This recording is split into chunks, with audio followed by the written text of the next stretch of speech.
Today, we are breaking down Walter Football's two-round 2026 NFL mock draft. Let's jump right into this. If you guys are new, feel free to like, comment, and subscribe. I've lost my shit at Walter Football a couple of times, so I kind of do this, because it was just dropped on the 17th, which is today. And then on top of that, it gets you guys some fun content. So below my face is my board. I have about 300 of these dudes already graded from 2024, some of them from 2025. We're getting caught up, which is amazing. And if you guys want to see all that, including the full breakdown on how these players are graded, feel free to go over and join me on Patreon. There are extended videos over there for the prospect rankings where I give you guys a game, just like on the normal videos. You guys get an extended version of that. And then on top of that, you get extra goodies in there as well. If you guys love the stock reports, I have all the players on there, not just the ones that made the video. So it's a lot of stuff, and it's $5 a month. It ends up supporting me, and you guys have already done such a good job over there building a strong community. Thank you so much for that, for believing me and doing all of that. We did end up just getting a new subscriber, if I can call it that, a new member today. So I apologize for not instantly reaching out the moment I see those emails. I end up making sure I end up sending you guys a personalized thank you note. So again, thank you guys so much for showing the love that you do. Number one, we have the Miami Dolphins going John Mateer. It is possible the Dolphins are not doing well, so they could end up with a number one pick. John Mateer is the highest ceiling in the entire class outside of LaNorris Sellers. We'll see if LaNorris comes out in this particular mock draft. I assume he will, but Mateer has that Aaron Rodgers to him. I hate using like creme de la creme, top tier Hall of Fame comps. But as a Steelers fan, I'm seeing the high level throws that Aaron's making right now. And John's high level throws are very similar. Now, here's the thing. The consistency, nowhere near that level. However, I assume the Dolphins are going to be cleaning house. You get a good organization in there. You get some good offensive coordinators. You get, there's only one, right? But you get some good offensive coaches. You get good quarterback coach, and you can end up really molding this guy into somebody special. So we'll see about that. But again, the Dolphins have a lot of room to grow, and it's going to be tough to say that John Mateer, of all people, is going to make them reach that level, especially if I don't know the quarterback coaching, because this was a beautiful point by Tom Brady very recently, like a week or two ago. But he was saying, like, we look and rank these quarterbacks 1 to 32, right? And then obviously there's some backups in their quarterback competitions. You guys know the deal. But we rank them.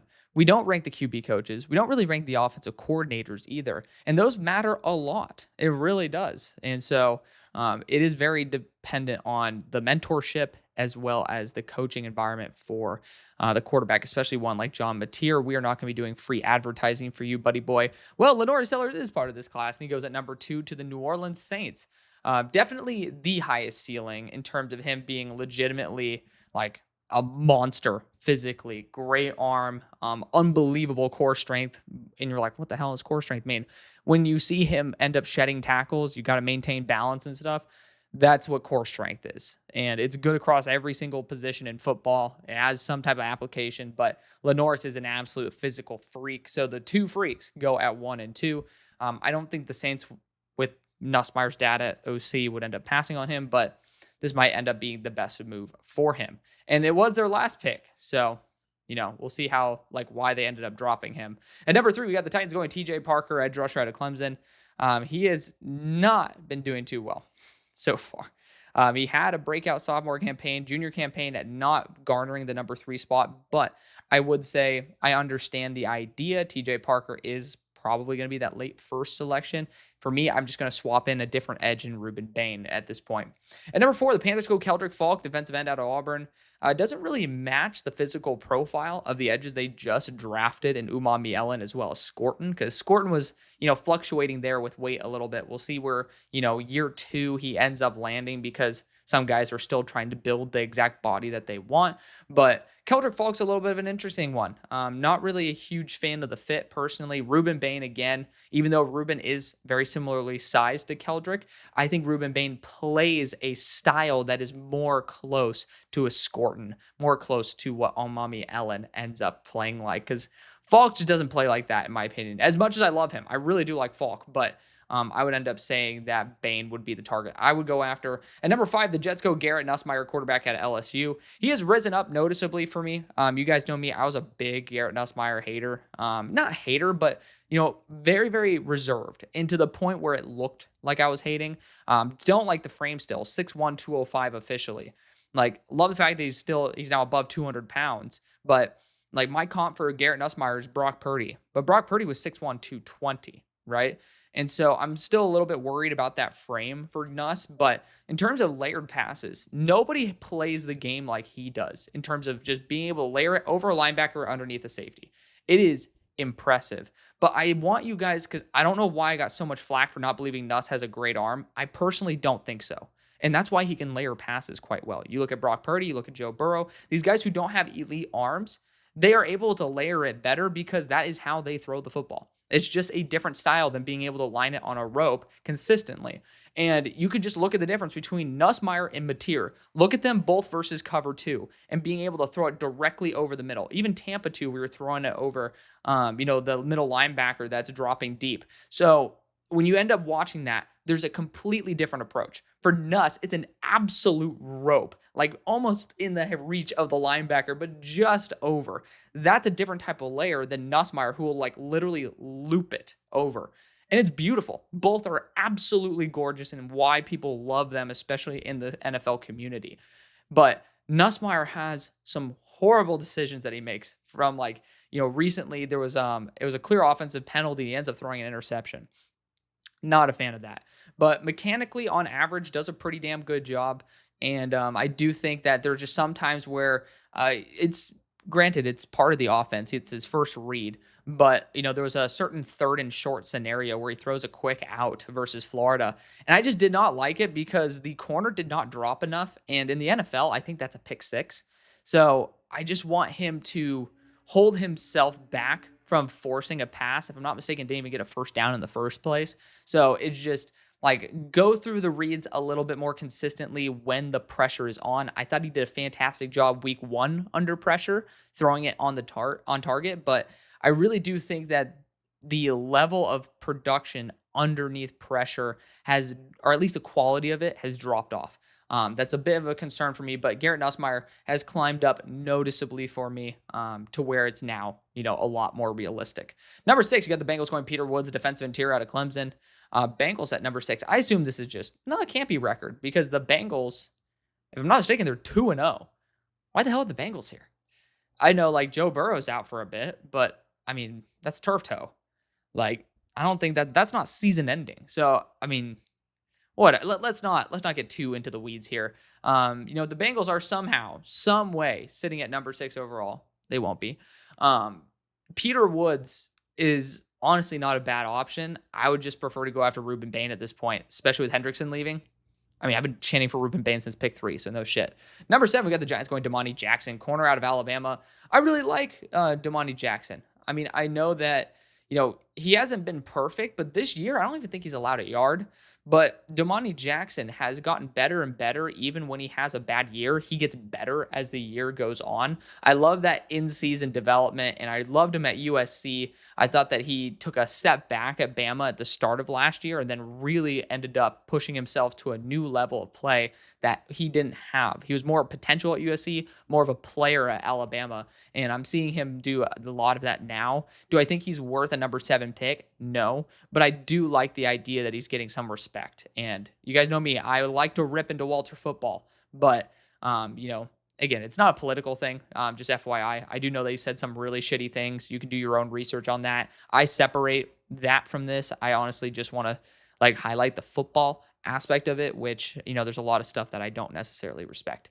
But at the same time, I mean, I make some dumbass decisions too. I respect it. I have fucking Malachi Lawrence at number 5 on my board. Will that work out well? No, it won't. I know it's going to look bad, but I'm just being honest, right? And then we can continue learning. The edge position is the one that's bitten me in the ass quite a few times at this point. In terms of on average, I do a pretty good job, but when it ends up coming to just the very top, there will always be that one guy I end up falling in love with. And maybe it's, opportunity because edge is very saturated in the NFL, but I will say I've gotten bit in the ass a couple of times with the edge rushing position. At number 8, we got the Browns going Spencer Fano, right tackle out of Utah. I think he's the best tackle in the class, him and Tiernan, but Fano, I think, has been a little more consistent this year. Tiernan ends up going up against Oregon and doing a fantastic job. So 1A, 1B, one's a right tackle, one's a left tackle. No reason to complain. Number 9, we had the Patriots going Xavier Chaplin, tackle out of Auburn. Personally, I would, if you really believe in Chaplin, I would have just swapped these two, Fano and Chaplin. I'm not a big believer in Chaplin to this degree where I'd have him in the top 10, but I do think he is more in that range of the top 64, so first 2-round type of player. And Fano would end up making a little bit more sense for the Patriots to go to right tackle, Chaplin left tackle there for the Browns. So I'd swap those two personally. I don't think the Patriots should be going after a left tackle and then trying to move him to right. That's just not. I don't like his movement skills like they do either. So number 10, the Bears go corner here in Avian Terrell.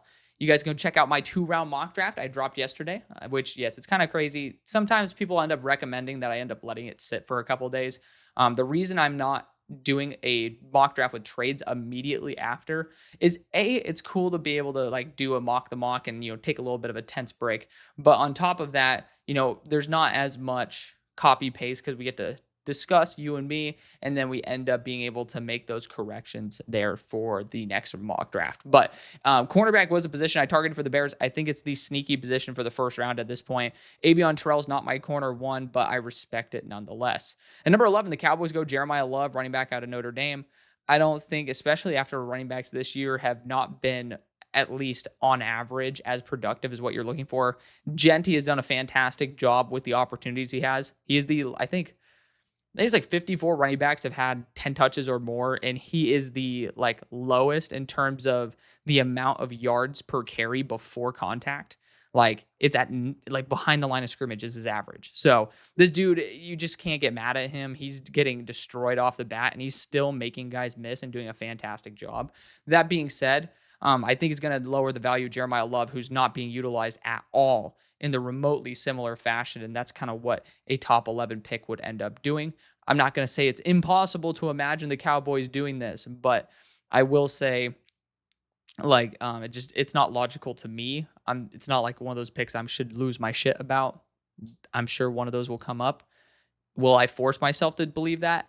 No, that's not how I roll. But I'm always honest with y'all. Always honest with myself too. Regardless, Steelers go at number 12, Caleb Downs, defensive back at Ohio State. Safety is not always going super high, so this is possible. And if the Steelers do this, chef's kiss. Steelers are my team. I think this would be a fantastic move. Obviously, he's the best player in the class to me. At number 13, we got the Browns going Mateo Uiagalelei, edge rusher out of Oregon. This just feels like it's copy and paste from the start of the year. I just don't understand how you can believe that Mateo is a first-round player at this point. Based on last year's production, a lot of cleanup sacks, not necessarily based on his actual production himself. And then this year, he hasn't been spectacular either and has a 0% run stop rate. So I'll just say, I still feel bad for forcing him in the second round because I think he'll get better and better. But here at this spot, especially with Ruben Bain still on the board, it just doesn't add up. At 14, the Raiders go Mansour Delane. Love it. I mean, Mansour Delane is my top corner in the class. He's been my top corner in the class. There's only one guy who challenges him, and he is tied, and that is Keith Abney out of Arizona State. I think both of those guys are fantastic defensive backs and well worth this selection. At number 15, the Cardinals go Jermod McCoy, cornerback out of Tennessee. That just doesn't make sense to me. I mean, you're just basically counting out Max Melton, who's a second-round pick.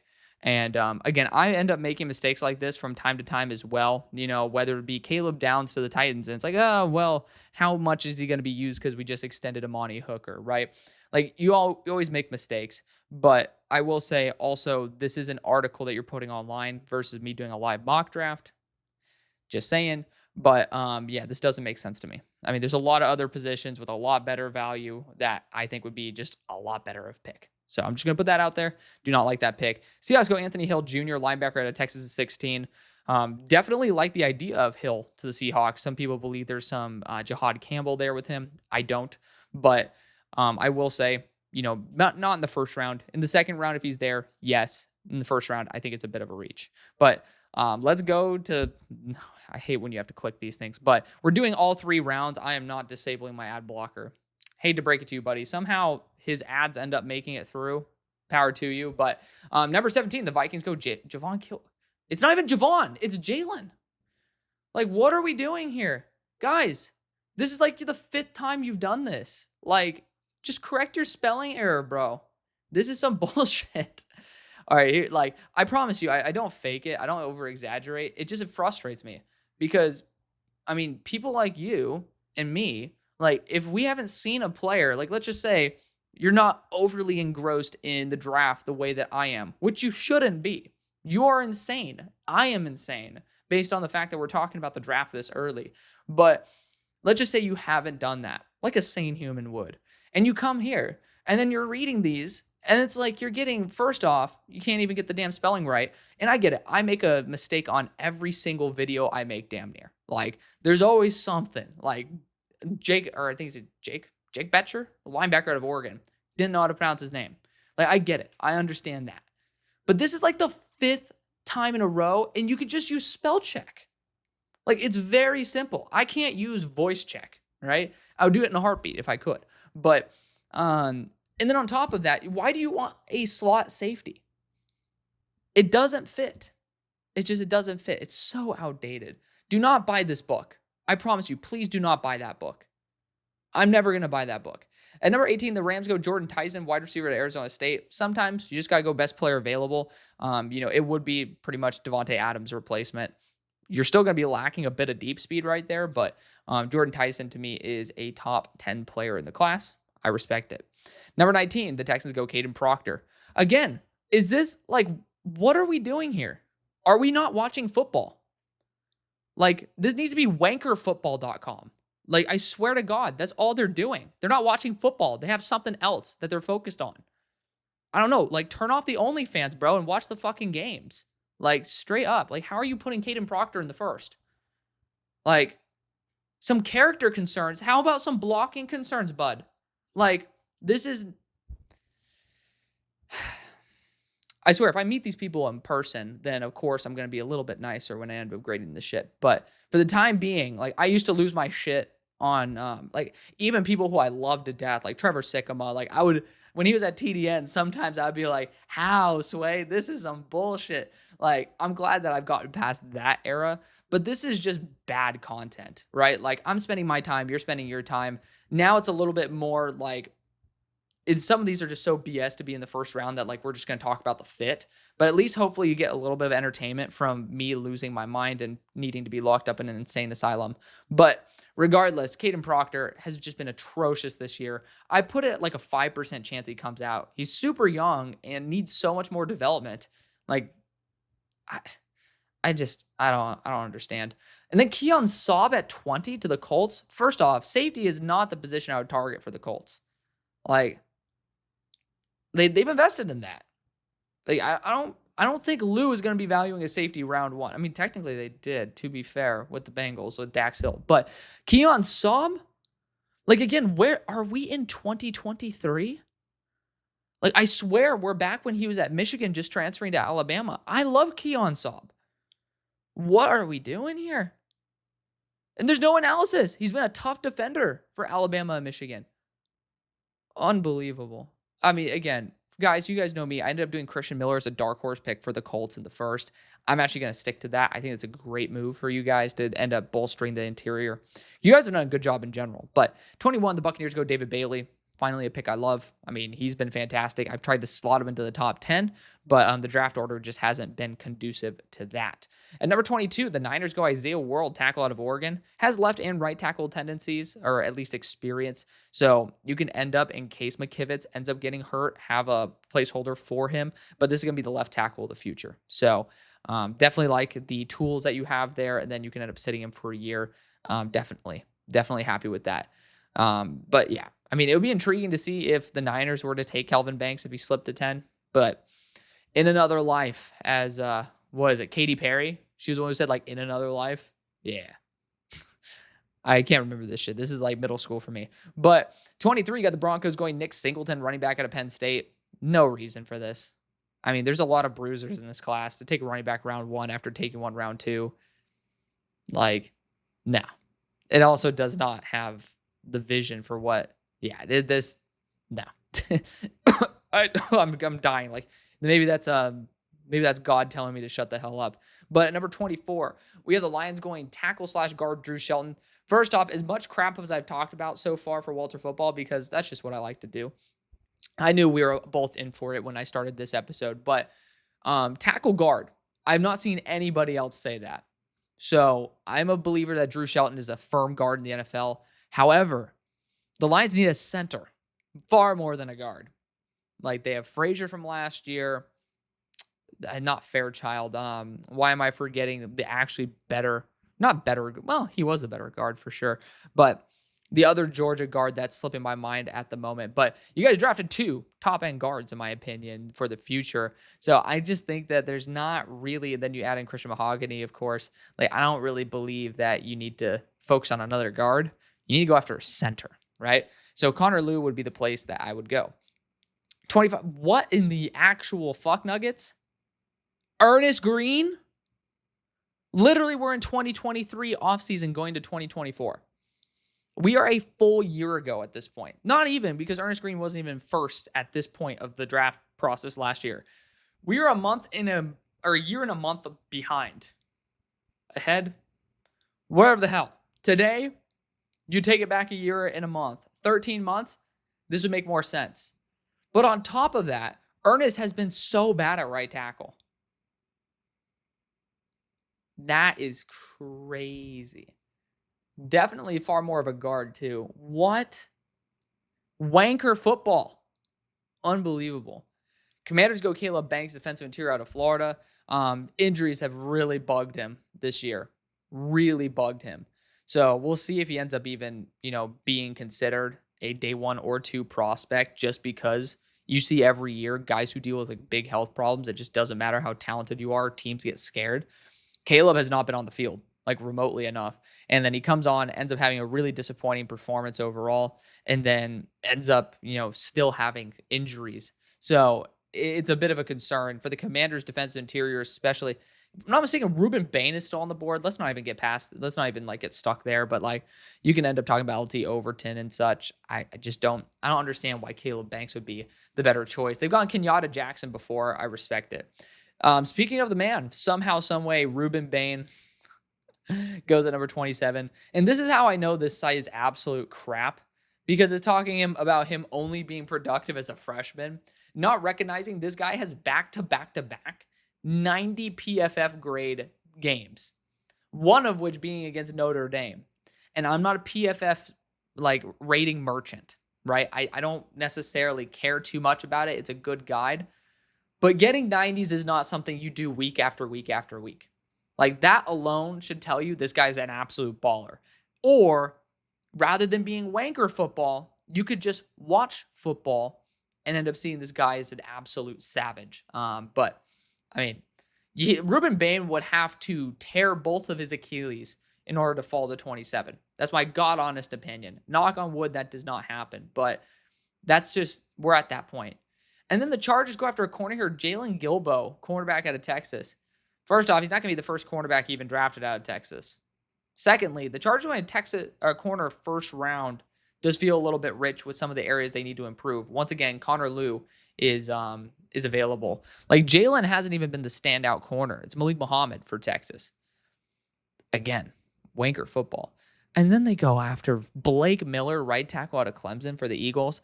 I understand the idea, like, hey, let's go after tackle. Like, Caleb Lamu's available. If you want to do that, by all means. Caleb Tarrin's available. If you want to do that, by all means. Blake Miller has just not been good. He just hasn't. I mean, he comes off a relatively solid enough week, but this dude in the one game that's relatively translatable, like that he's played versus LSU, the dude got absolutely manhandled. Like, multiple pressures, a sub 60 pass blocking grade. Like, again, and I was a guy who was super high on Blake Miller last year. Then I ended up seeing how he played versus Texas, and I'm like, you're done. You're done. I mean, you can't play a game like that and expect to be an NFL starter. You just can't. At number 30, we have the Bills going Denzel Boston, wide receiver out of Washington. Again, it feels like this is just, as much as I want to love Denzel Boston, which I am so mad that I do not have all 22 on Denzel Boston so far this year because I want to regrade him. But I believe in him as well worth this pick. it just feels like Keon Coleman right here. Like Keon, I believe, ended up returning punts for Florida State, and he was a big vertical receiver. Like this just feels extreme overlap. I just don't see it adding to the receiving core, which for a player like Denzel Boston, he can add to a lot of receiving cores. At 31, the Cowboys go CC Marigoa, tackle out of Miami. Once again, why are we talking about Tyler Guyton? You're going to move Francis Marigoa from right tackle to left tackle? Like, and again, if I fucked up, and I'm 99% sure they have a left tackle right now, and he's continuing to play right tackle, like 99.9%.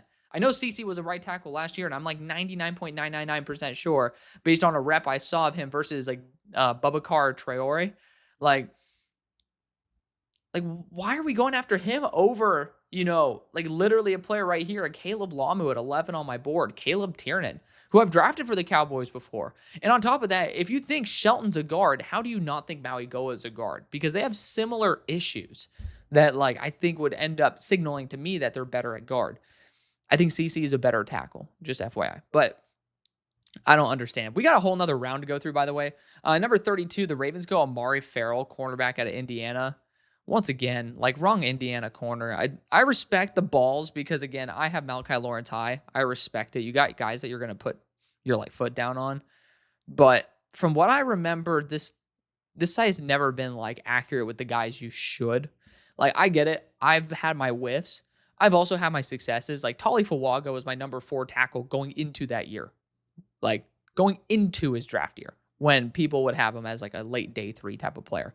Mansour Delane this year, top corner. Like, there's just certain players where I'll like hang my hat on. I've also had my misses, but I have not seen Walter Football actually have a player that I mean, feel free to like say it because like say that they have, because I'm perfectly happy giving credit where credit is due. I think being arrogant is the dumbest thing in the world, but I just don't remember a mock draft where I'm like looking at Walter Football and I'm like, because like I feel like we would have known some of these players by now, right? I know there's always guys who pop up late, of course, but the frequency that we're seeing guys who are getting drafted well above players who deserve it is a little bit nuts. Number 33, the Dolphins go after Amari Jackson, cornerback out of Boston College. Once again, I look at the stats every single week. I have not seen Amari Jackson pop up once. I don't understand. And again, these are the most basic, and I mean the most basic explanations. It does not make sense. Here's a replacement, a player that nobody thinks is in this range. At least talk a little bit more about him. No one's buying your book, bro. No one's buying your book. Number 34, we got the Saints going Harold Perkins, edge rusher / linebacker. I mean, it's linebacker / edge rusher out of LSU. I mean, I guess this would be how they treated Bond when he came out of Wisconsin. So, I mean, this just doesn't add up with what Loomis would go for. Like, it just doesn't. Like, Akis is a little bit, what they had before is a little bit more of the Mickey Loomis type. But, yeah, not a fan of that one in terms of the fit. Titans going after a corner here? They need help all over their defense, including corner. Yeah, no, bud. Once again, wanker football strikes again with top-end wide receivers on the board, like Mekhi Lemon, Chris Bell. This just does not add up. And still you can go after Sonny Styles, etc. How on earth can you put Christian Gray here? Number 36 to the Carolina Panthers. I put corner to the Panthers, but instinctive cornerback, I want to give as much credit to Christian Gray as I can. This dude is the grabbiest dude on planet Earth because he literally cannot cover anybody with any sort of athleticism. And it is so obvious because you see Leonard Moore, who is the perfection, like the cornerback that is perfect, that is across from him. How can you say he's a fringe one, essentially? Oh, the site. New York Jets go Nick Harbor, wide receiver of South Carolina at 37. Pretty sure in a recent mock draft, I ended up doing that myself. So I respect it. I do think the Jets should be going quarterback and wide receiver. At 38, the Bengals go DeMonte Capehart, defensive interior out of Clemson. What the actual fuck? I love DeMonte Capehart. I love Peter Woods. Why of all... It's like, why? Why do it back to back? Like, I don't get that. And I love DeMonte. Like, I've been a DeMonte stan. I was the guy who was rooting for him last year. This makes no sense. Oh, God help us.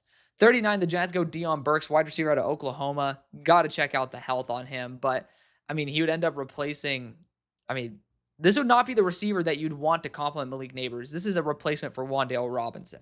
Like, Deion Burks is 5'8", but, definitely a good player. I would end up trying to take him in round 3. Number 40, we have the Browns going LT Overton. Why is he listed as a D tackle? Guys, describing him as a 5 technique. No, he should be playing the exact same position as Garrett. He is a physical freak like a Garrett.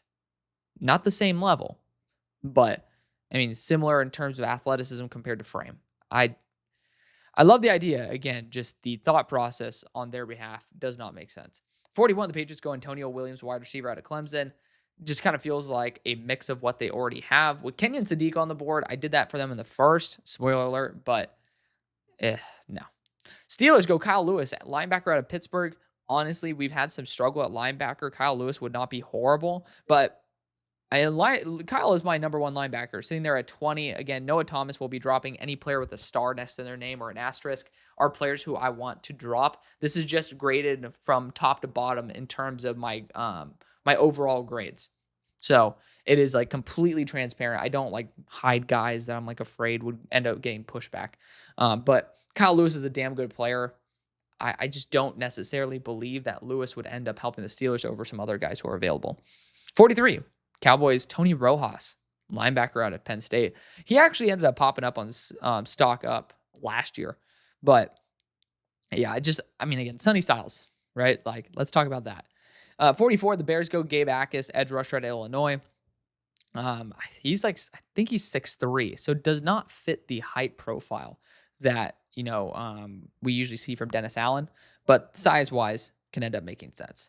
But yeah, I agree. Edge rusher should be in the market for the Bears. Jaguars go Jaden Ott. Oh, this is the worst one. I get it. Put your balls on the table for guys that you love. And I don't think this site has watched any of these players. But Jaden Ott, first off, his name's not spelled like that. That's a common mistake. I will allow that because that's a common way to spell Jaden. And I've spelled Jaden wrong so many times for Ott. Thank God that PFF premium ends up making me spell it right. But, dude, what in the actual hell? He has had no production at Oklahoma so far. Like, this is the most damning pick. This shows they haven't watched football. That's crazy. Raiders go Aller at 46. I mean, ridiculous value. Don't know why the Steelers wouldn't do it, but, again, I guess if he's sitting there at 46, the Raiders got to pull that trigger. Cardinals go Cade Klubnik, quarterback out of Clemson, at number 47. I'm glad he's here in the second instead of like the number 1 pick. But, what does he offer that you're not going to continue to have with Kyler? I don't know what he offers. Seahawks go Apani Laulu, guard/center out of Oregon, center currently. Good player. I think he really needs to work on his anchor, but, the interior offensive line is not a position to avoid for the Seahawks. 49, the Vikings go Kendall Daniels, safety out of Oklahoma State. With the way Oklahoma State's been absolutely eviscerated, there is no way in hell this is possible. And on top of that, they spell it Javon, Jalen Kilgore, also a safety, just in the slot. This site, man. I'm sorry to Vikings fans. I wanted to give you guys some more fun. 50, we got the Falcons going Elijah Pritchett, tackle out of Nebraska. McGarry's entering a contract year. He got an extension, bud. To be fair, I can't talk that much shit. I've mistakenly forgotten some stuff too. Oh, God. Second most damning. Elijah Pritchett's ass. And I wanted to like Elijah Pritchett. Oh, wow. Wow. This is bad, guys. Texans go Zane Durant, defensive interior out of Penn State. Good enough pick. He's been very unproductive this year. Definitely underwhelming. 52, the Colts go DJ McKinney, corner out of Colorado. It actually kind of fits what Lou ended up trying to draft in Cincy, so we'll see. But good value there. Leave it. Tampa Bay Buccaneers finally go a linebacker in Sonny Styles. The Buccaneers have the best draft. I mean, they go 2 players I think they should definitely go after based on who's available in Styles as well as David Bailey. So Buccaneers fans got some treats today, but it's at the cost of some other people. Niners go Dalen Everett, cornerback out of Georgia at 54. Not a fan of the value, but Dalen Everett's just I think he's a solid like round 4 corner. That's just where his skill set is, just a high floor guy. But kind of someone you want as like corner 4 or 5 on your team. At 55, the Broncos go Kenyon Sadiq. Yeah, I mean, no shit. You drop the 5 off of this number, and it's not insane to say Sadiq could go in the top 5 with the right team. At number 56, the Lions go Rod Moore, safety out of Michigan. Again, like, I don't understand the need for safety. Like, I don't understand the need for Rod Moore in second round. I just don't get it. I don't. Sometimes I'm just like losing the faith here. The Texans go Austin Barber. They're going 2 tackles, given their problems at the position. Bro, they just drafted one in the second round, and you obviously don't know what's going on. Like, oh, God help us. I guess if Barber can play guard, which is kind of where I ended up saying he should play, you could end up salvaging this a little bit. But Proctor and Barber, man. Oh. At number 58, the Chiefs go John Michael Gillenberg, tight end of Minnesota. I like Gillenberg. I actually like the fit as well. He's a really good vertical weapon who tries to block. Maybe isn't the best blocker, but really tries. So, not a bad shout out there. Number 59, the Rams go Deontay Lawson, linebacker of Alabama. So, I was really hoping they would end up saying that he's like built well, because the guy's down to he's listed 228, but he got down to 218 apparently when he was recovering. Very scary because he has not looked good this year. Going to be a player who's definitely on the avoid watch list. 60, we have the Chargers going Jayshawn Barham, linebacker / edge out of Michigan. We'll see. I mean, are rather weak at cornerback. Oh, the cherry on top. They're talking shit about a cornerback room while drafting a linebacker.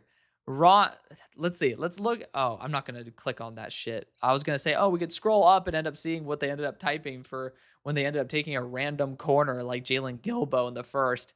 Voice crack. But just if you wanted more shit to get mad at. 61, the Eagles go Kenyatta Jackson, edge rusher at Ohio State. Honestly, not bad. But again, Dennis Sutton's still available. It makes no sense why Kenyatta would go above him. Does not make sense. And I like Kenyatta Jackson. 62, the Bills go Lander Barton, linebacker out of Utah. He's been somebody that people looked fondly upon for the past couple of years. Doesn't really live up to the hype at the moment. We'll see. But definitely a position the Bills should target. 63, the Packers go Noah Thomas, wide receiver out of Georgia. Y'all know, you see, Noah Thomas was my number 21 player coming into this year. Also, I need to update that because you guys know me. I'm already changing my stuff again. I'm changing it factor and ain't factor. If you guys are not familiar with how I grade players, like it's a 1 to 100 scale, but I do have stuff like if I don't have a category where someone's like a really good leader or works their ass off or, just has an area that I don't have graded for every single position, then I end up liking to give some points here or take it away. Like if there's somebody who's 27 years old and they're a really good player, you still got to drop them for being 27 years old, right? You should be doing really well. So I'm actually taking it because it used to be like, for the people who are on the Discord and see the sheet, like a bunch of Ys, like it would be like, however many Ys is +3, +4, whatever.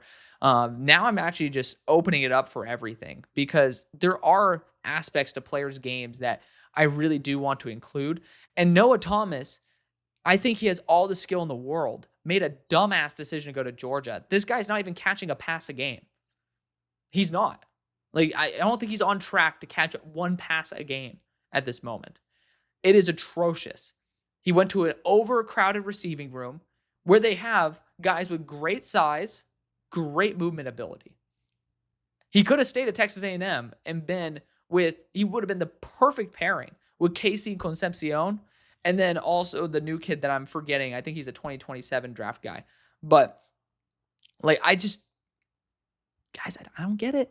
Like, again, this is just showing that they're not watching football here. And I love Noah Thomas.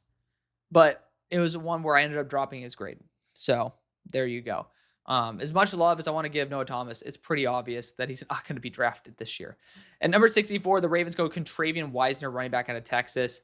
I think they kind of have the guys in the building they want. If they're going to be drafting a running back in round 2, it's going to be somebody who has a unique ability, not a balanced back like Wisner. Wisner is just kind of like your dream RB3. So I would end up trying to go after someone like maybe Damon Claiborne for the home run hitting ability, where it could basically be your long-term Justice Hill. So that's going to be the video. I hope you enjoyed it as much as I hated it. My pain usually is your pleasure. Pause. That sounded very masochist-y, but I'm just gonna end the video there. Let's not go deeper into the hellhole, so to speak. But thank you again for showing the love you do. See you later. Peace.